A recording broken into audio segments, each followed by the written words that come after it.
Isang mainit na pagbati sa lahat ng ating mga kababayan. Napaka-importanting pagtatalakay ang gagawin po natin ngayon. Hiningi po na makinig po tayong lahat, mga kababayan sa Luzon, Visayas, Mindanao, lalong-lalo po ang ating mga OFW.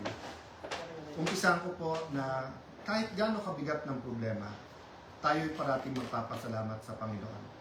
God is sovereign, He is in control. Man creates the crisis, but God gives the solution. The last few weeks, there was a man-made crisis by the minority in cooperation with some people in the administration, by them trying to undermine the leadership of the Senate at pinapalabas na magulo ang Senado. Pero mas mabigat po ang usapin natin ngayon. Bakit po? Dahil may tanong po tayo. Una, has Philippine democracy died again? Pangalawang tanong, binasura po ba ang Philippine Constitution? Bakit po ito tinatanong? Simple po, ang nakalagay sa konstitusyon ng Pilipinas, pwedeng mag-conduct ng business ang Senado by a majority of all its members. Ang majority po ng 24 ay 13 po. 13 po ang numero. Yung sinasabi po nilang kaso, yung po ay ibang-iba. Nag-adjourn po kami nung nag-walk out sila. So that means they have to call the roll at kailangan 13. Yung binabanggit nilang kaso po, hinahamon ko lahat ng abogado. It is not applicable kasi doon po tuloy-tuloy yung sesyon. Tinigil tapos sinabing may continuing quorum po sila. Tayo po, malinaw na malinaw sa records, ay nag-adjourn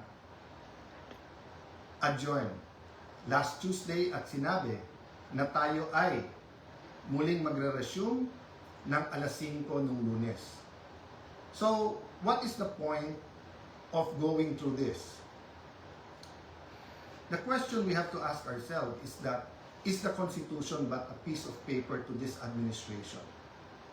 Has the judiciary ceased to function? Wala na bang Senado?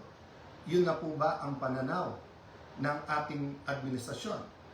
Ang tingin ba po ng 12 senador ay basta't kakampi mo ang Malacanang ay wala ng batas? Kung titingnan niyo po ang Rule 1 and 2 ng Senado, na ayon to sa Philippine Constitution, para i-elect ang Senate President at ang Senate President Pro Tem o Pro Tempore, ay kailangan po 13. So, paano po nila alisin si Senator Loren Legarda kung 12 lang po sila? At mapapakita po sa inyo na gusto nilang i-control ang premises ng Senado at gusto po nilang hindi mag-hearing ang Blue Ribbon Committee bukas sapagkat ay binasa po nilang rule para magkaroon po ng acting Senate President. Kailan po ba pwede magkaroon ng acting Senate President? Babasahin ko po sa inyong rule. Sabi po, in cases specified in subparagraph C of Section 4 of the rule, the President Pro Tem shall serve as acting President until the Senate shall have elected a new President. Hindi po sila maka-elect ng new President dahil wala po silang 13. Ulitin ko po, pag may 13 po sila, ako pa mag-o-oath sa kanila. Bibilisan ko po na ibibigay sa kanila. Wala po silang 13. So ano yung rule po? The President Pro Tempore shall discharge the powers and duties of the President in the following cases, A, B, C. But she or he shall only become acting President in the case of subsection C, which says, in the event of resignation, hindi po tayo nagre-resign. Removal, hindi po nila ako naalis. Death, buhay pa naman po siguro ako, hindi po AI to. Hindi po AI ang kumakausap sa inyo ngayon, buhay pa ho ako. Absolute incapacity, siguro naman po nakikita nyo, nakakapag-isip po ako, nakakapagsalita po ako. So wala pong ground para magkaroon ng acting president. This is an illegal coup d'etat na may kasamang pagbabasura ng ating konstitusyon. I warned everyone about this from day one. We warned everyone yesterday when we explained the use of the parliamentary tool of not having a quorum. And kaninang tanghali, habang kausap ko po si Senator Marcoleta, I asked everyone, please pray. Kasi at that time, balita po namin na nag-step up sila sa pagsasabing wala na yung kaso nyo, sumama lang kayo or pumunta lang kayo ng session hall. I even got a text yesterday, pumunta lang daw ako or si Senator Loren para nga at least mag-open and close. Nangyayari po minsan yan, that's a longer story. Pero naramdaman ko na po kahapon na baka may isang dumating, so 12 plus 1 equals 13. So 12 pa rin po ngayon, ay pang-11 pa rin po. Dahil sa ating konstitusyon, sa ating rules of the Senate, kailangan pong 13. Hindi po kami nagpipilit sa kapangyarihan. I can go as Senate President, even as Senator anytime. Hindi po ba ako lang ang katangi-tangi sa mga matataas na opisyal na nung nangyari yung flood control scam ay nagsabi, ba't hindi na lang tayo lahat mag-resign? Bakit po ngayon, after asking me to resign yesterday, illegal po. Actually po, hindi nila ako tinanggal. Naglagay ng acting. Senator Win, Lucian, ingat kayo dyan. You're playing around with fire. This is not just about the Senate. This is about the Philippine Constitution. Mga kababayan, sabi nila, ginawa nila to kasi naipit ang trabaho. Wala naman po silang ginawa ngayon. Kung hindi baguhin ang mga committee para walang Blue Ribbon committee hearing bukas, para hindi maimbitahan ang 18 Marines. Pinalitan nila ang presiding officer. Bakit po? Nagpakita po ba ako ng kahit anong partiality sa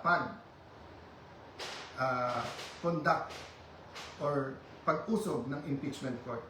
Alam niyo po, madidelay po ang impeachment sapagkat pag pinalitan ang rules ay kailangan pa ho na magkaroon ng publication. So pati po ang ating mga arrangement ngayon magbabago. Bukod pa ho doon, pwede mag-motion for reconsideration kung legal. Ang problema, illegal po ang sesyon kanina. So this is their answer to the crisis they made.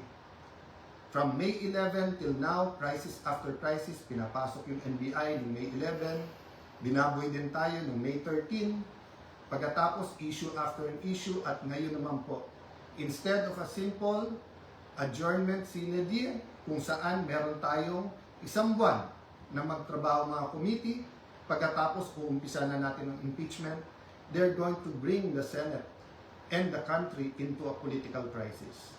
Ako'y nakikiusap sa lahat. Correct your mistakes. Wala namang problema because I issued an advisory kanina na nakasine die tayo. The country is already in economic crisis. Hindi lang nararamdaman to ng mga upper class. The world is in crisis because of what's happening in Israel, Iran, US, in what's happening with that conflict. Marami pong naghihirap na, mas maraming maghihirap pa. We need the impeachment to be fair and impartial. We need to investigate the flood control scam in a very impartial way that will be satisfactory to all our people. And we need a functioning Senate, an independent Senate. Huwag niyo po kaming alalahanin mga kababayan, okay po ako.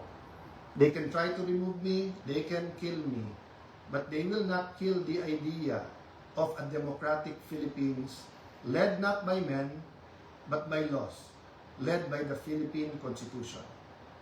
Kung sabi niyo po at natatawa yung iba that the Senate is under attack, 2023 pa lang ho, yung PI, gusto pong amendahan yung Constitution. After magsalita si Senator Aimee, wala daw katotohanan yon. Ngayon po, binasura ang Constitution. Ano ba tingin yung kasunod nito? So mga kababayan, again, God is sovereign. Let's all reflect on this and pray. But tomorrow, tuloy ang hearing ng Blue Ribbon Committee. I am still the legitimate, legal, moral Senate President of the Republic of the Philippines. There is still functioning committees. We have to hear the testimonies. Invited po, pati po yung mga gumawa ng illegal ngayon. You can try to stop us, but you will be stopping the Filipino people. So sa ating mga kababayan who wants to pray or have a prayer vigil sa Senado bukas, pumunta po kayo. Pag hindi po kami pinapasok, sama-sama na po tayo outside the kulambo. Ang problema po, pag in-outside nyo dakulambo ang mga legitimate leaders ng Senado, para nyo na pong sinabing sinunog nyo po ang Philippine Constitution. Sana naman po, tonight, makapag-isip-isip ang mga gumagawa nito. Again, sincerely po, we pray for all of our leaders and we tell everyone here, let's pray for our country and may God bless the Philippines.